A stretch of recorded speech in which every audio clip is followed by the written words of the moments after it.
Charles, we got King Communist tonight. How you doing in your exotic international location? Well, I'm doing well. Thanks for letting me join from here. I'm happy to tell people I'm in Phuket, Thailand. They pronounce it here Phuket, actually. And I'm not going to say where I am exactly because it's a very nice part that is not all strip clubs and discos and mania. It's a beautiful crescent beach, a lot of nice restaurants, more families than other types of tourists. And it's a short flight from Penang. It's about 45 minutes in the air. Amazing. It's only Yeah. 40 minutes if you want to go to the strip clubs. No, it's longer to go to the strip. This is out near the airport, and to get into the more vibrant, I should say, parts of Phuket, it's about an hour to an hour and a half cab ride. But this is very short from the airport. You're an international man of mystery, Charles. Everybody, I think, envies your. It's no longer the hut life; it's the Phuket life. Yeah, it's very nice, I have to say. People in this region of the world, it's the polar opposite of New York City.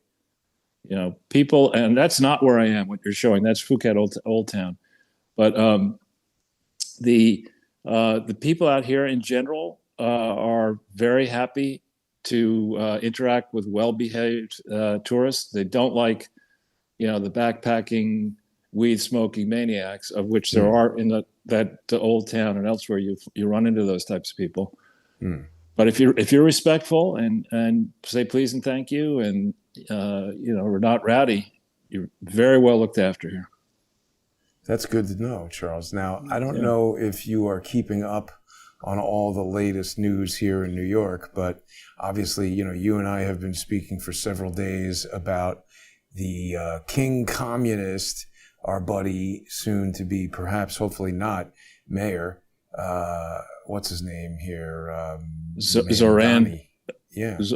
Mamdani.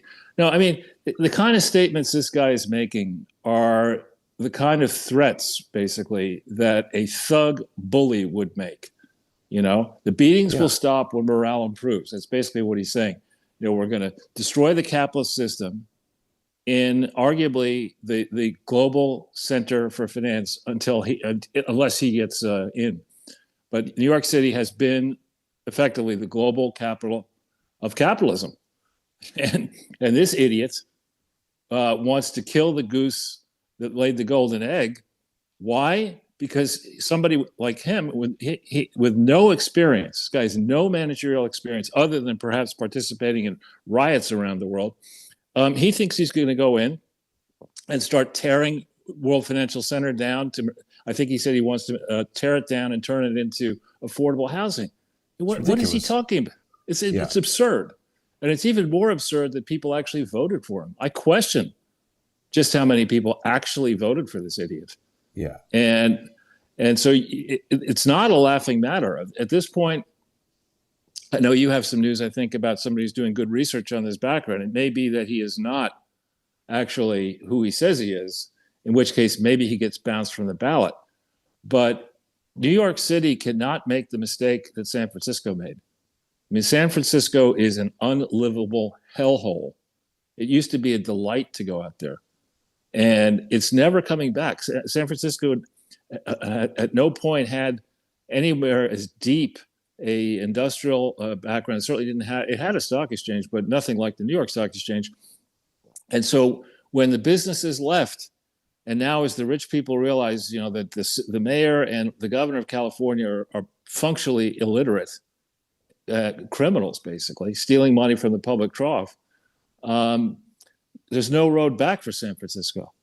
And I would hate to see that happen in New York City because, on the one hand, I saw an excellent article that says cops, and we can question the efficacy of the police force now, but the remaining cops are looking at this thug and say, I don't want to be a policeman in New York City. I'll go somewhere else. So you're left, I think, with very low-rated police force. At the same time, this animal is going around saying we need race riots. We need to shift the burden of governance onto the rich. What does he think is actually going on with the present tax system? an overwhelming, probably a majority of New York City residents don't pay any taxes at all because the system is so progressive and they get these credits and other things and food stamps and other benefits. So, I mean, this guy is completely misreading, charitably misreading what the city needs. And that's before we get into, is he a Chinese spy? Is he an Iranian spy? Is he some other kind of spy? And who's he working with on this project? Because I see the hand of Barack Obama all over this. And, this is not something that is mainstream thinking, even in left-leaning New York City. This is a prescription for riots, violence, crime, and bankruptcy.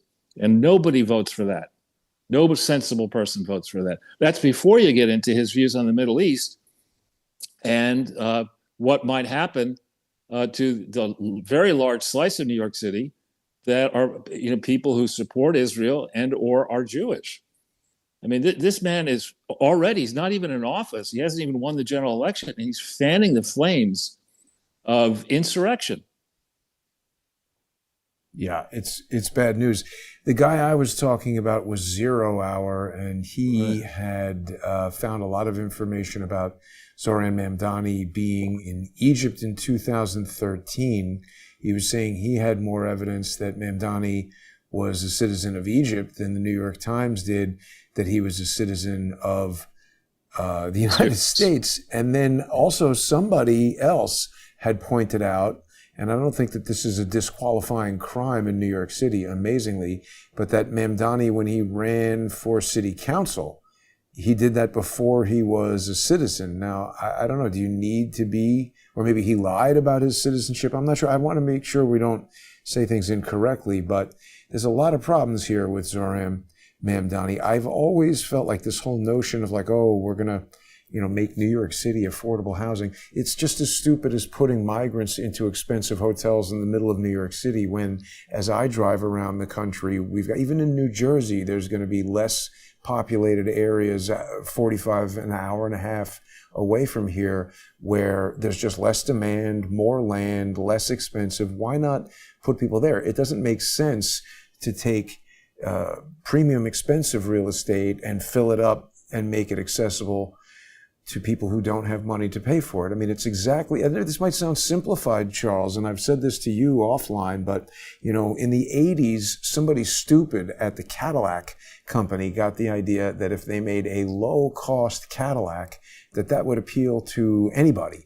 And what it did was it brought down the clout of the Cadillac brand by delivering a low-quality car with a Cadillac label on it. So it just made people who normally might want to buy a more upmarket product less attracted to the brand because it was having a lower value perception. The point of having a premium product is making it premium so that people want it and people aspire to it and it becomes more valuable. And the analogy with New York City is that if the city is more valuable for businesses to be here, property taxes, real estate taxes, corporate taxes, people getting hired by these companies, all of that goes up. If you bring down the value of New York City such that it can be filled with low-income housing, you just have a dense, congested, low-income, cheap mess.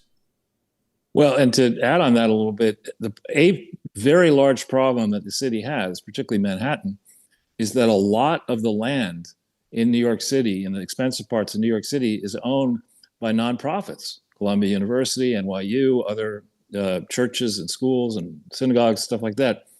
So you have, on the one hand, a diminished ability to collect taxes, while at the same time, under successive mayors, including Bloomberg, you've increased the size and the pay of public sector workers, their contractors, and retirees way beyond a level that makes any sense. And in the private sector, the tsunami that Musk and others see of AI replacing high-paid private sector workers is going to definitely come to New York City in the private sector already. And actually, for years, I think banks have been moving out. A lot of, for example, J.P. Morgan's back office processing is done, I think, in Texas and Dayton, Ohio, or Columbus, Ohio.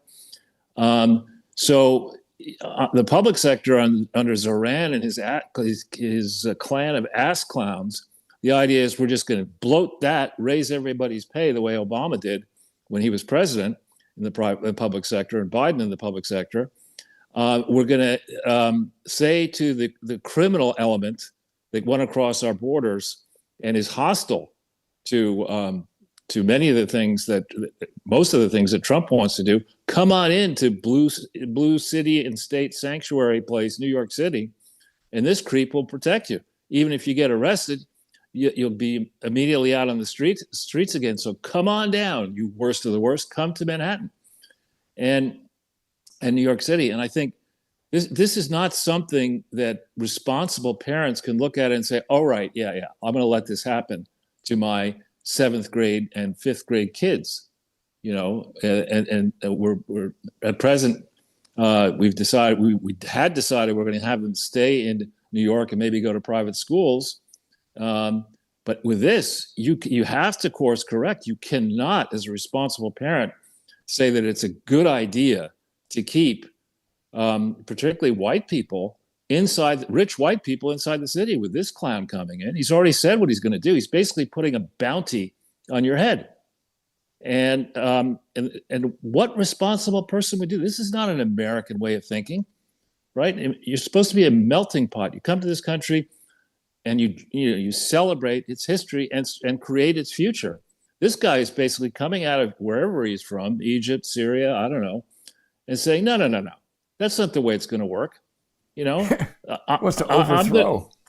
I'm the guy who decides, as Obama famously said in 2008 in the run-up to the election, I'm the person who stands between you and the people with pitchforks. That's what Obama was famously quoted as saying. That's what this guy thinks he can do. It's easy. We see the rent-a-mobs. They're everywhere. Yeah. It doesn't matter the occasion. It's the same people with different signs and megaphones. So we know those are out there. We know the city is hot in terms of temperature. We know this is a good summer to try to disrupt the momentum of Trump and what he's trying to accomplish. And this man is the instrument of that disruption.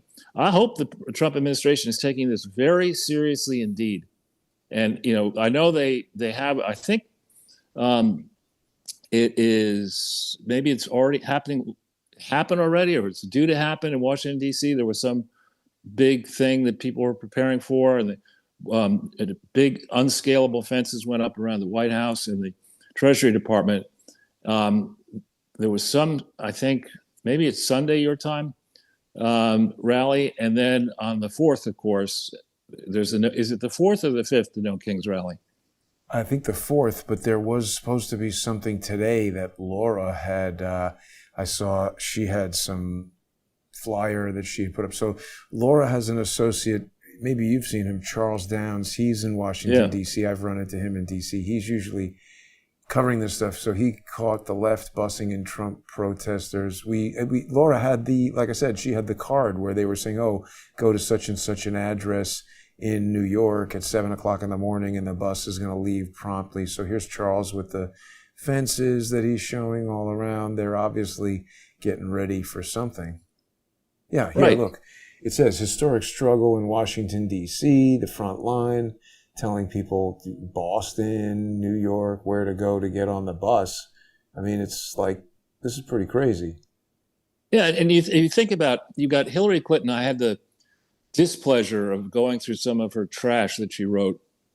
And this guy, Terry McAuliffe, is a bold fundraising criminal. Some of the stuff he says, that crew, Bush was selected, not elected, but you have to respect the will of the voters when Joe Biden is elected. It's just, they take both sides, opposite sides of the same coin. When their guy wins a contested election, you better not protest it. But when they lose narrowly a contested election, that result is illegitimate in their mind. I mean, this is the kind of thinking that I would argue separates sane people from insane people. That's an insane way of living your life, right? You're the only person who could be right, no matter what. That's what these people believe. And it would be one thing if we're sitting here with, a guy like Musk, who has proven outside of politics that he can revolutionize for the better all kinds of different industries not simply in the United States of America, but globally. What has Bill Clinton revolutionized other than the definition of the meaning of the word is and lying? I mean, he hasn't revolutionized anything outside politics, nor is Hillary, nor is Obama, nor is this moron. These are very dangerous people. Yeah, I mean, we'll see what's going to happen. Obviously, this win was in a primary, so it's something like less than 5% of New York that actually voted for him. I mean, the big problem is we've got Andrew Cuomo, we've got Eric Adams, we've got Curtis Sliwa, and a lot of people feel like, none of them are particularly strong candidates. And, it's always difficult to predict when we have all this stuff going on. Andrew Cuomo obviously staying in there. I don't know, Charles. It's really sad that we can't have somebody better running for mayor. I don't think that I would really realistically have a chance without somebody with billions of dollars getting behind me and advertising like any product. But I'm feeling badly that I didn't enter this mayoral race because there really are not a lot of very good candidates to choose from here. No, you look at the city, and again, the first question is it fixable, absent radical restructuring? And I don't think it is. I don't think you could tinker around at the edges. You can't have a place that is not hiring people out of law school and graduate school, the highly paid people who thought they were going to go in and make a lot of money on Wall Street and in corporate law. Those people are not coming in the same numbers they used to come in because of AI and other technological developments, and because there are other better places to work from at this point. So your pool of revenue without deficit spending is shrinking, and Zohran and AOC and Joe Biden and Jasmine Crockett without a brain in her pocket. I mean, they all are running around with these crazy ideas that are $1 trillion of incremental spending. And there are other cities in the world than New York City. For example, Singapore.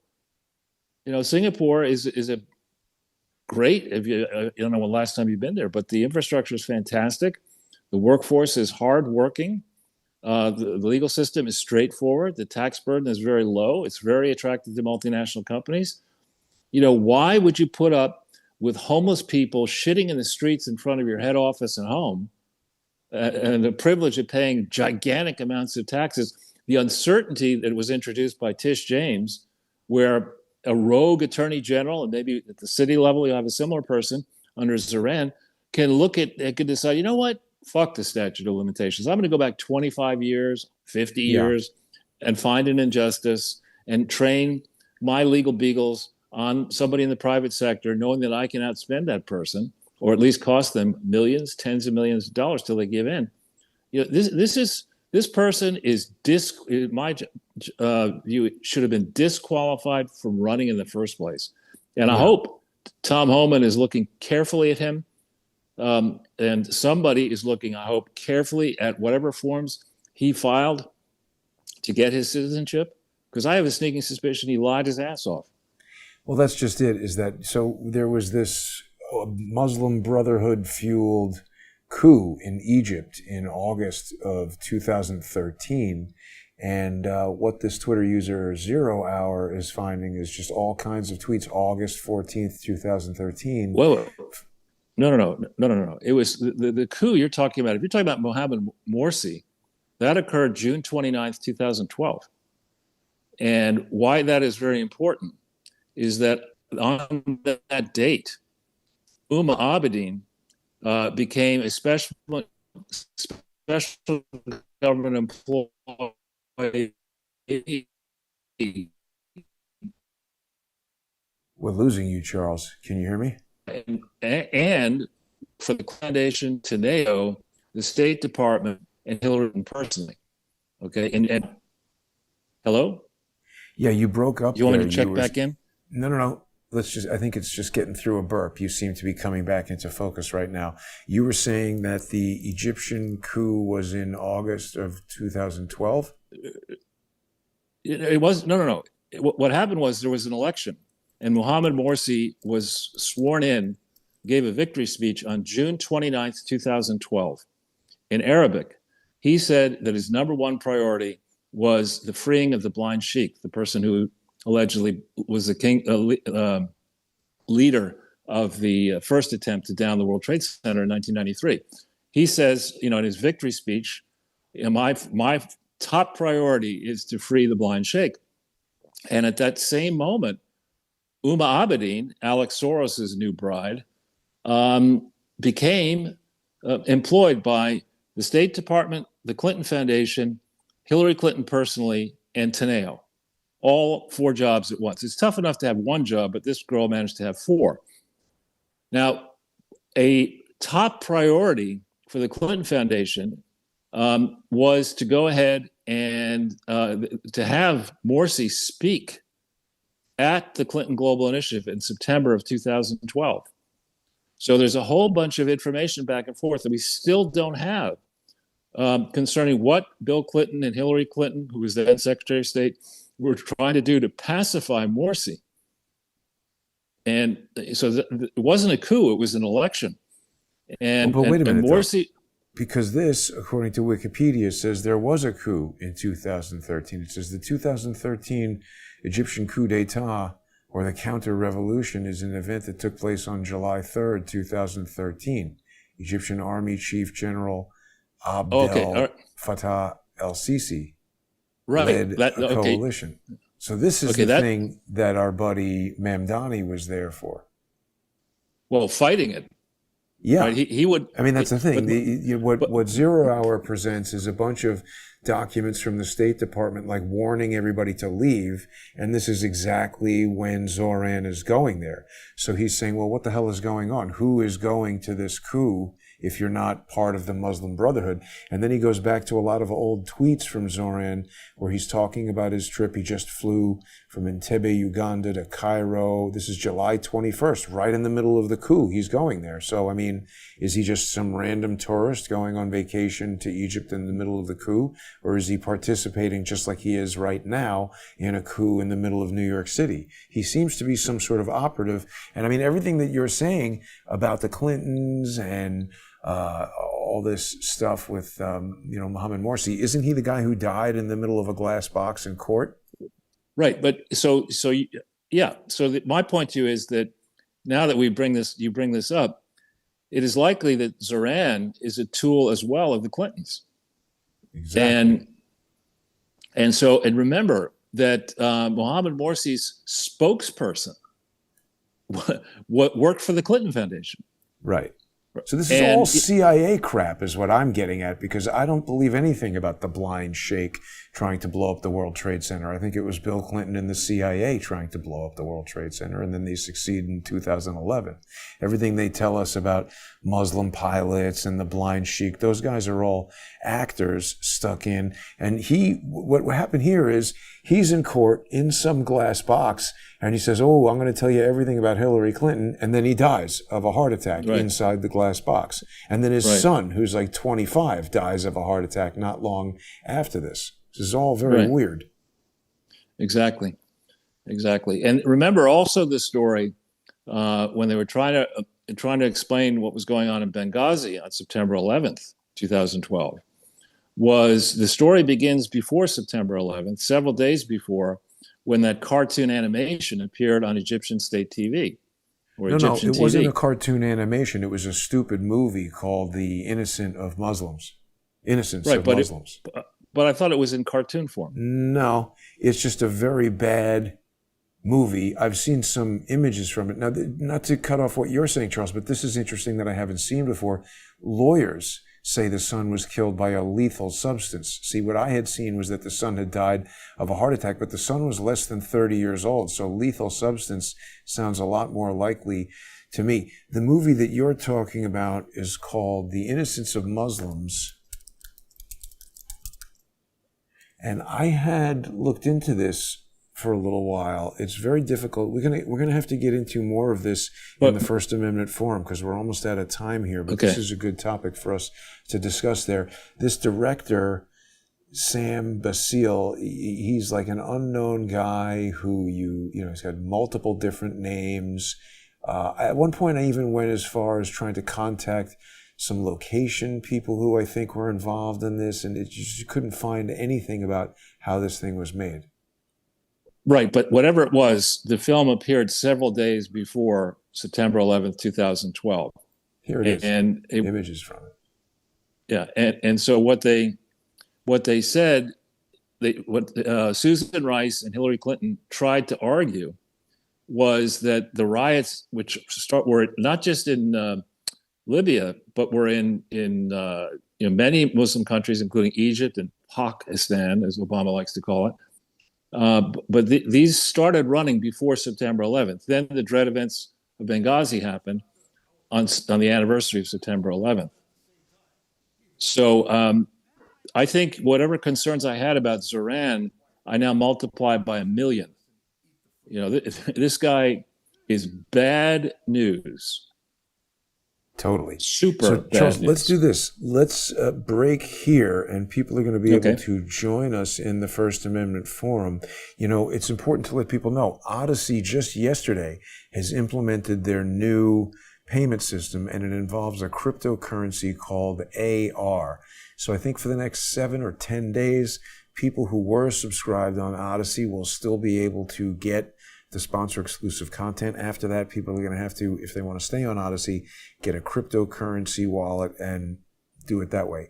That's going to be up to people to decide if they want to do that. People can also join by sponsoring on crowdsourcethetruth.substack.com or subscribestar.com or patreon.com/crowdsourcethetruth. Also, people who follow me on X and subscribe at JG_CSTT. You'll be able to get that. We'll take a look at some of this video, The Innocence of Muslims. This is a good topic for us to get into, Charles, because this is a deeply social engineered. I agree with you. Mamdani, they're going in for the kill shot. He cannot be allowed to win as mayor. We'll be back in just a minute. Stay with us, everybody.